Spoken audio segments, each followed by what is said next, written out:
उसने अपनी पत्नी और 2 बच्चों को सेफ्टी टैंक में ही दाब दिया था और उसके ऊपर मिट्टी डालकर उसे दबा दिया गया था।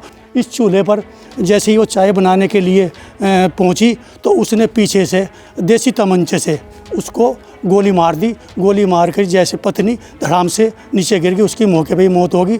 उस गोली की आवाज़ सुनकर बड़ी बेटी 14 साल की जो थी बड़ी बेटी, वो मौके पर उसने शोर मचाया, देखा। नमस्कार, यूपी तक में आपका स्वागत है। आज हम इस वक्त जनपद शामली के गढ़ी दौलतपुर गांव में मौजूद हैं, जहां पर एक पति ने अपनी पत्नी और 2 बेटियों को गोली मारकर गड्ढे में दाब दिया था। आपको बता दें कि पत्नी का कसूर सिर्फ ये था कि वो अपनी ससुराल गई थी। ससुराल में उसने बुर्का और नकाब नहीं पहना था। उसी को लेकर पति अंदर ही अंदर अपने मन में उसके आक्रोश था और ये प्लान बनाई कि उसने जैसे ही पत्नी अपनी ससुराल से आएगी ऐसे ही मैं उसको जिंदा मौत के घाट उतारूंगा।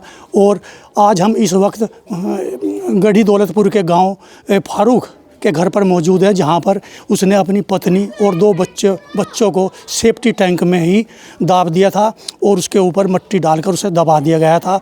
और घर में जब उससे पूछताछ की गई तो उससे बताया कि पत्नी को मैं घर और बच्चे को 2 घर छोड़ आया हूँ। आपको बता दें ये दर्दनाक घटना 9 तारीख की रात के 11 बजे के करीब की है, जब पत्नी को उसने चाय बनाने के लिए बुलाया। और जब जैसे ही पत्नी, ये चूल्हा आप देख रहे हो, इस चूल्हे पर जैसे ही वो चाय बनाने के लिए पहुंची तो उसने पीछे से देसी तमंचे से उसको गोली मार दी। गोली मार कर जैसे पत्नी धड़ाम से नीचे गिर गई, उसकी मौके पे ही मौत होगी। उस गोली की आवाज़ सुनकर बड़ी बेटी 14 साल की जो थी बड़ी बेटी, वो मौके पर उसने शोर मचाया, देखा तो उसको भी एक पिता ने उसको भी गोली मारकर मार दिया। और थोड़ी देर बाद ही जैसे चीख चिल्लाने की आवाज़ आई तो छोटी बेटी, एक मासूम 6 साल की बेटी ने भी शोर मचाया तो उसको गला दबाकर उसको भी मौत के घाट उतार दिया।